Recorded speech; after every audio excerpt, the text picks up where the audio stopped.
नहीं है, नहीं, सब दिल्ली चक्कर काट रहे हैं कि हम भी भाजपा में आने वाले हैं। आप ही लोग कल तो दिल्ली से वापस आए हो। सब लेने के लिए आवेदन लंबी है और उस पर पुनर्विचार चल रहा है। बघेल जी, आपका क्या इरादा? आदरणीय मंत्री जी, अभी जितने सांसद है ना, वो कांग्रेस से जाके बने। आप क्या नहीं बन पा रहे तो इसलिए बने हैं ना। प्रश्नकाल श्री बघेल लक्ष्मण।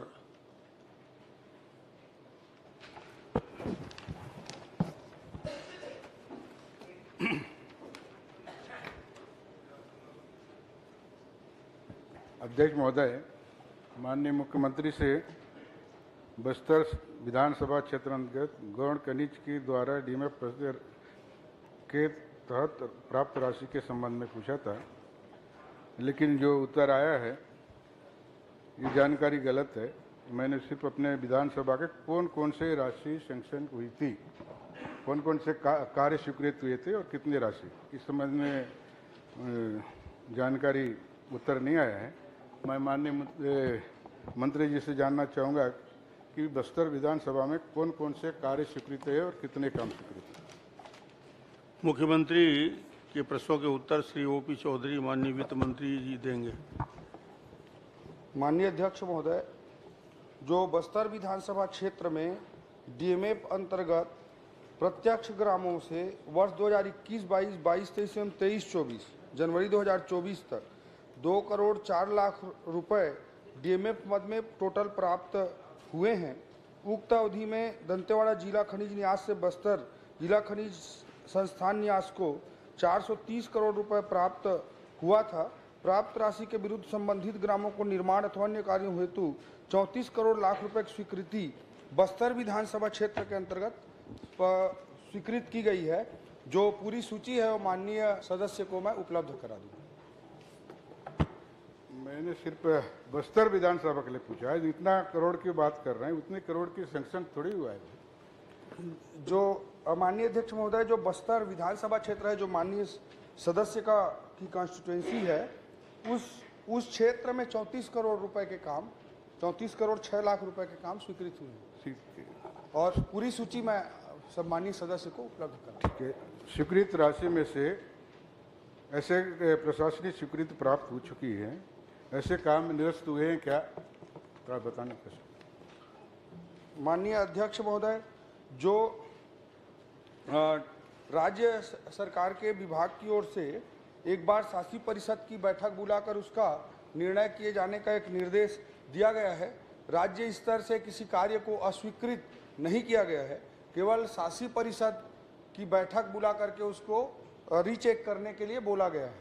तो अगर कोई कार्य, मेरे संज्ञान में नहीं है कि वहाँ पे कोई कार्य किया गया है। ठीक है, अगर कोई प्रश्न और करना है, तीसरा प्रश्न कर सकते हैं आप। अब मैंने यही चाहा था कि कौन से ऐसे कार्य से अस्वीकृत हुए हैं उसको बताने का कष्ट करेंगे कहते हैं। चलिए। शासी परिषद की बैठक वहाँ पर लेने के पूरे प्रदेश के सभी जिलों में निर्देश दिए गए हैं और उसी में तय किया जाना है। और वहाँ पे कोई काम अस्वीकृत हुआ है नहीं हुआ है, इस संबंध में मैं सम्मानीय सदस्य को कल तक जानकारी उपलब्ध करा। चलिए, कल तक जानकारी उपलब्ध कर देंगे। श्रीमती छात्री नंद, इसी में चलिए। तो मैं माननीय मंत्री जी से आपके आदेश पर जानना चाहता हूं। माननीय मंत्री जी सर, पिछले बार जो शासी परिषद की बैठक हो चुकी है उसमें जो काम स्वीकृत हो गए हैं, तो वो काम स्वीकृत माने जाएंगे या नए सभी कलेक्टर द्वारा अभी शासी परिषद के कोई 21 को, कोई 22 को, कोई 23 को बैठक बुला रहा है, उसमें मिक्स कर देंगे या उस काम को भी खत्म कर देंगे? इसके बारे में भी जानकारी आप दिला दीजिए। माननीय अध्यक्ष महोदय, माननीय नेता प्रतिपक्ष जी को मैं अवगत कराना चाहूँगा कि शासी परिषद बैठक बुलाने का यह आशय नहीं है कि सभी के सभी कामों को निरस्त कर दिया जाएगा या पुराने कामों को पूरी तरह से अमान्य कर दिया जाएगा। शासी परिषद में बैठकर अगर कोई काम कुछ ऑब्जेक्शनेबल हो या कोई बहुत प्रॉब्लमेटिक हो या कुछ हो, तो उस तरह की चीज़ों पे शासी परिषद वहाँ निर्णय ले सकता है। और उस शासी परिषद की बैठक में सभी सम्मानीय विधायकगण उसमें उपस्थित होते हैं और अगर कोई बात हो तो शासी परिषद में रख सकते हैं। और जो शासी परिषद की अभी बैठकें हो रही हैं वो आगामी कार्य योजनाओं की दृष्टि से हो रही हैं और जो बेसिक गाइडलाइन है उसी के अनुरूप उसमें डिवीजन की हेल्थ में कितना, एजुकेशन में कितना, प्राथमिकता वाले सेक्टर में कितना, इसको मूल रूप से तय करने के लिए अभी की शासी परिषद की बैठकें हो रही हैं ताकि अभी जो और राशि आई है और भविष्य में लगातार आ रही है उसको भविष्य में और स्वीकृत करके विकास कार्यों को बढ़ावा दिया जा सके, ये उद्देश्य है। अप्रारंभ जो कार्य है उसका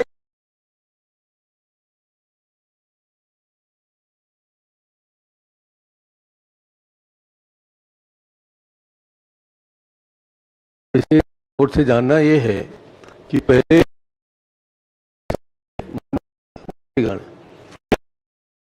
मानने कार्य करना कर दे पर किसको शिकायत किया जाए,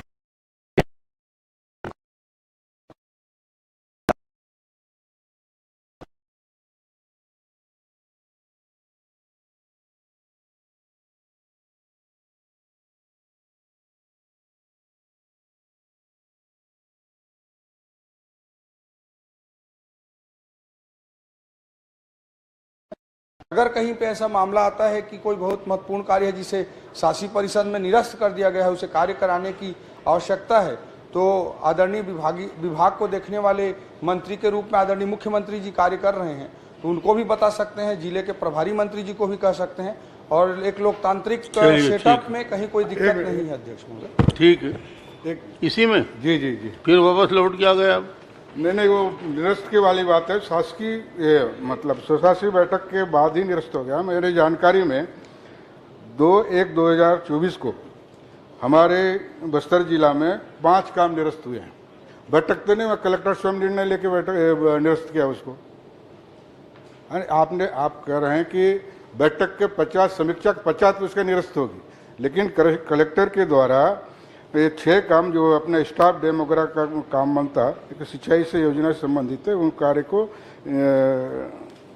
4 करोड़ 61 लाख रुपए का काम स्वीकृत था, उसको मतलब सितंबर में स्वीकृत था, उसको 2/1/2024 को निरस्त किया। माननीय अध्यक्ष महोदय, अगर कलेक्टर ने निरस्त किया भी होगा तो उसे शासी परिषद में अनुमोदन लेना अनिवार्य है। शासी परिषद में अनुमोदन लेंगे तभी वास्तव में वो निरस्त की श्रेणी में आएगा। अनुमोदन अगर वो नहीं लेंगे तो उचित नहीं होगा, वो तो अनुमोदन वो लेंगे ही लेंगे अगर कोई कलेक्टर निर्णय लिया हो शासी परिषद। इसमें ये हो रहा है सर कि कलेक्टर जो डीएमएफ के अध्यक्ष होते हैं और जो एमएलए और अन्य जो मेंबर होते हैं वो सब एक मीटिंग लेते हैं। मीटिंग में अभी हम लोग बिलासपुर में ताज़ा अटल श्रीवास्तव जी भी थे, मैं भी था, सारे लोग थे। जो पुराने काम हैं और जो शुरू नहीं हुए हैं उसकी उपयोगिता, गुणवत्ता, आवश्यकता को ध्यान में रख करके उस काम को बदला जा सकता है, ये निर्णय सर्वसम्मति से हुआ है। कलेक्टर कोई अपना निर्णय नहीं लिए हैं, इसमें मेंबर लोग लिए हैं और मेंबर अगर लिए हैं साहब तो बदला जाएगा ही। हमको नहीं लग रहा है हमारे क्षेत्र में जो काम पहले मंजूर किए गए हैं वो ठीक है, तो उसको बदल के दूसरा काम दे देंगे। काम तो कलेक्टर को ही देंगे, मंजूरी कलेक्टर देंगे, निर्णय उसमें हम लोग करेंगे। ठीक, चलिए तो ये आखिरी पूछ लीजिए, आप भी पूछ लीजिए। चलो, माननीय अध्यक्ष के माध्यम से मैं माननीय मंत्री महोदय से पूछना चाहता हूं कि शासकीय परिषद में जब प्रस्ताव पारित होंगे, एक्शन प्लान तैयार होगा, तो कितना % सदस्यों का सुझाव या प्रस्ताव से सम्मिलित होंगे? और चूंकि उसका अध्यक्ष कलेक्टर महोदय है तो कलेक्टर महोदय का कितना % रहेगा? सामान्य भाषा में प्रतिशत में बता दीजिए मेरे को। ये प्रतिशत वाला मामला अध्यक्ष महोदय हमारी सरकार में नहीं चलता है। नहीं परिषद वो आप उस स्वरूप में मत लीजिए ना, सवाल को आप घुमा रहे हैं। हमारी सुझाव, हमारे प्रस्ताव को कितना महत्व दिया जाएगा, कितना सम्मिलित किया जाएगा? वो 15% का ही चक्कर है। नहीं धर्म ये ठीक है ना, वो चक्कर तो खत्म हो गया जो आप बोल रहे हो। ये नया चक्कर में क्या है? कलेक्टर का प्रस्ताव होगा कि केवल हम लोग वहां बैठे रहेंगे? माननीय अध्यक्ष महोदय, जैसा कि माननीय मंत्री जी कह रहे थे कि हमारे जमाने में प्रतिशत चलता था, तो क्या अब % चलेगा, ये बता दें। यादव जी क्या % चाहिए, तुमला पहले बताओ। माननीय मंत्री, मैं जो बोल रहा हूँ, आपके पक्ष के विधायक साथियों के साथ भी ये परिस्थिति निर्मित होगी। आप कृपया सदन में स्पष्ट कर दीजिए, सदस्यों परसेंटेज का मामला खत्म हो जाएगा ना? हो जाएगा। पूरी आप तरह- सदस्यों यही के पूछ रहे हैं। हिसाब से आपको कितना महोदय- परसेंट चाहिए आप तो क्लियर कर दीजिए। परसेंट का मामला पूरी जगह से समाप्त हो जाएगा। मैं नकदी ये नहीं बता बोल रहा हूं, दीजिए आप। विकास कार्यों में विधायकों को कितने प्रतिशत उनके वो सम्मिलित होगा एक्शन प्लान में, कार्यों में बोल रहा हूँ महोदय। आदरणीय सदस्य की मंशा को मैं समझ रहा हूँ। वो चाह रहे हैं कि कितना वो टोटल कार्य स्वीकृत होगा, उसमें कितने अमाउंट का कार्य विधायक के अनुशंसा पे स्वीकृत हाँ, होगा, सदस्यों का ये और पूछना कितना चाह अध्यक्ष रहे का। हैं। लेकिन अध्यक्ष महोदय, इसमें ऐसा कोई विधायक के कहने पे कितना, कलेक्टर के कहने पे कितना, जिला पंचायत सदस्य के कहने पे कितना, ऐसा कोई विषय नहीं होता अध्यक्ष महोदय।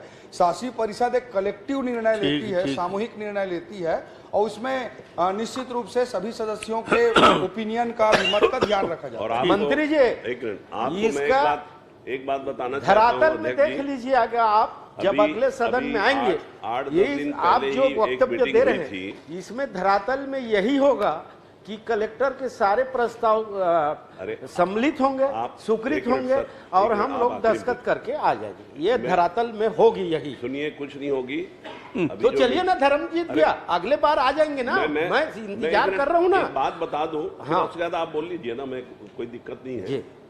अभी 8-15 दिन पहले एक बैठक हुई थी, उसमें 1 करोड़ रुपया का काम मुझे भी देने के लिए, प्रस्ताव देने के लिए बोला गया, और 1 करोड़ रुपया अटल श्रीवास्तव जी को भी देने के लिए बोला गया। इसमें कहाँ का भेदभाव हो गया? श्रीमती चौधरी ये ना, नंद, बस आप हो गया। अपने हिसाब से मत देखिए ना, आप काफी हो वरिष्ठ गया। हैं, सीनियर हैं, 12 मिनट हो गए। नयों के साथ क्या चलिए, होगा आप बैठो आप। देखिएगा।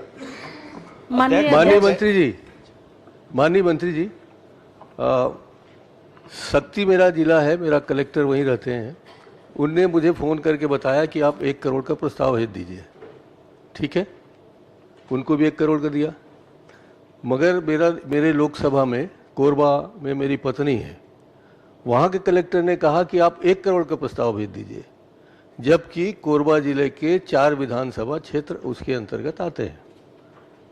तो प्रतिशत का मतलब ये है कि साकी विधायक, आपके सांसद, आपके सदस्यगण, इनको कुछ आपने ऐसा तय किया है कि 20%, 25%, 40% कितना कितना काम देंगे? आप काम के बारे में बताइए। आप सभी सांसदों की चिंता कर रहे हैं कि पत्नी जी का चिंता कर रहे हैं? नहीं सर, मैं पूछना चाहता हूँ कि सांसदों का क्या हिस्सा है, विधायक का क्या हिस्सा है? ठीक। माननीय अध्यक्ष महोदय, ऐसा गाइडलाइन में, नियम में कहीं पर ऐसा नहीं है कि कलेक्टर का प्रस्ताव ठीक है, कितना होगा, ठीक। विधायक का कितना बता होगा। दिया था आपने। अनौपचारिक स्तर पे वो स्थानीय रामविचारी स्तर पे। कुछ बोलना चाहते हैं इसमें?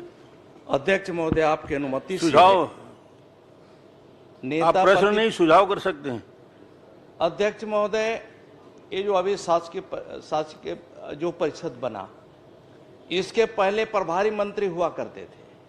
प्रभारी मंत्री आपके सरकार के समय में नियम कानून को ताक में रख करके प्रभारी मंत्री को अधिकृत किया, नामित किया उनको, और डीएमएफ में जिस प्रकार से खेल चला प्रभारी मंत्रियों के द्वारा और कहीं से, वो अध्यक्ष महोदय, उसकी शिकायत हम लोगों ने मिल करके भारत सरकार में हम लोगों ने किया, बैठक में किया, और माननीय प्रधानमंत्री जी के गाइडलाइन के आधार पर इसमें पूरा निष्पक्षता के साथ कार्रवाई हो, और पूरे क्षेत्रीय समस्या, वहां की जो भौगोलिक स्थिति है, वहां क्या जरूरत है, उसको देखते हुए ये निर्णय कर सके, इसलिए चेंज किया गया है महोदय। ये गड़बड़ियां तो आपके समय में हुई है, हमारे समय में गड़बड़ी नहीं होगी। और इसमें मैं आप सबसे, आपके माध्यम से निवेदन करना चाहूंगा कि इसके पहले जो गड़बड़ियां हुई हैं, उसकी जो है पूरा निष्पक्षता के साथ पूरी जांच होनी चाहिए, ये मेरा निवेदन है। मंत्री जी, मैं अध्यक्ष महोदय से थोड़ा क्षमा चाहता हूं। अगर आज इन मंत्रियों को अपने विधायक और अपने सांसद से ज़्यादा विश्वास कलेक्टर पर है, तो मुझे कुछ नहीं कहना है। मैं तो सिर्फ ये कहना चाहता हूं कि कलेक्टर लोग व्यवहारिक रूप से जिसको जितना देना है काम का, उतना दे दें। बाकी आप जांच करवा लीजिए, पूरे 5 साल के हमारे पास जितने भी हैं, फिर हम 15 साल का जांच कराएंगे। चलिए ठीक। छत्री जी। माननीय अध्यक्ष महोदय, सबसे पहले आपला मैं प्रणाम करत हाँ। ओकर बाद सदन के जम्मो सम्माननीय सदस्य